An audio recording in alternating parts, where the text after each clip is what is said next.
Assalamualaikum warahmatullahi wabarakatuh. Perkenalkan, nama saya Soifanul Asmi dari PGSD kelas H06 Universitas Jember. Kali ini saya akan menyampaikan kampanye praktik baik terkait dengan implementasi scaffolding ZPD pada kelas 3 SDN Tegal Besar 02 dalam rangka ujian akhir semester mata kuliah perspektif sosiokultural. Apa itu scaffolding?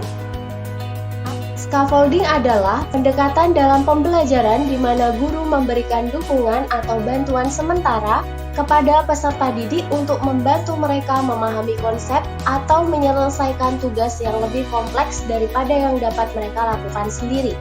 Dukungan bersifat dinamis dan disesuaikan dengan kebutuhan peserta didik, serta secara bertahap dikurangi seiring dengan meningkatnya kemampuan peserta didik untuk menyelesaikan tugas secara mandiri.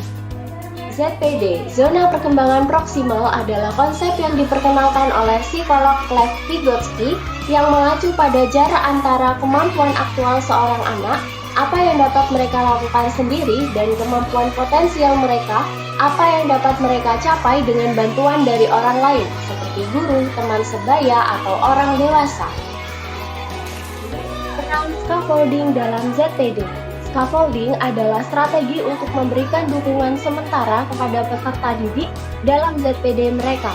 Dukungan ini membantu peserta didik menyelesaikan tugas yang tidak bisa mereka lakukan sendiri dan secara bertahap dikurangi seiring dengan meningkatnya kemampuan peserta didik. Intervensi penerapan scaffolding pada ZPD. Intervensi ini dirancang untuk membantu peserta didik kelas 3 memahami dan menguasai konsep konversi satuan panjang seperti kilometer, meter, sentimeter, dan milimeter. Banyak peserta didik mengalami kesulitan dalam memahami hierarki satuan panjang dan cara mengonversinya.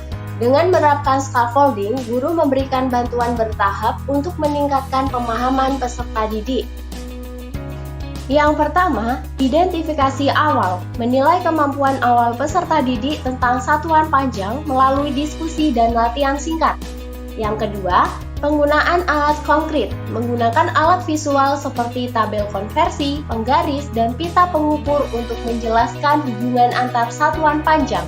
Yang ketiga, bimbingan langkah demi langkah, menjelaskan konversi satuan panjang melalui contoh soal sederhana, seperti mengubah 1 meter menjadi 100 cm atau 1 km menjadi 1000 meter.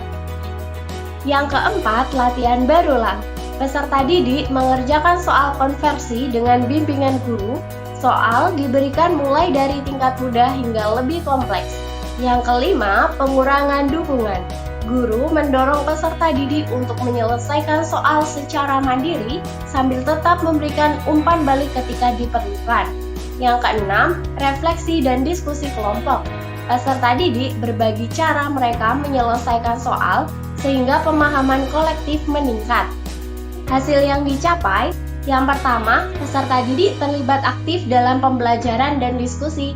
Yang kedua, peserta didik menjadi lebih percaya diri menyelesaikan soal konversi satuan panjang secara mandiri. Yang ketiga, metode scaffolding membantu peserta didik memahami pola hubungan antar satuan panjang seperti perbedaan 10 kali antar satuan. Pembelajaran dan replikasi.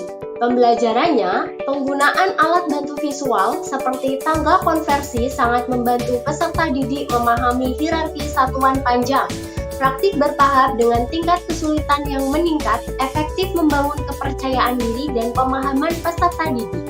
Sementara, diskusi kelompok memperkuat konsep melalui kolaborasi.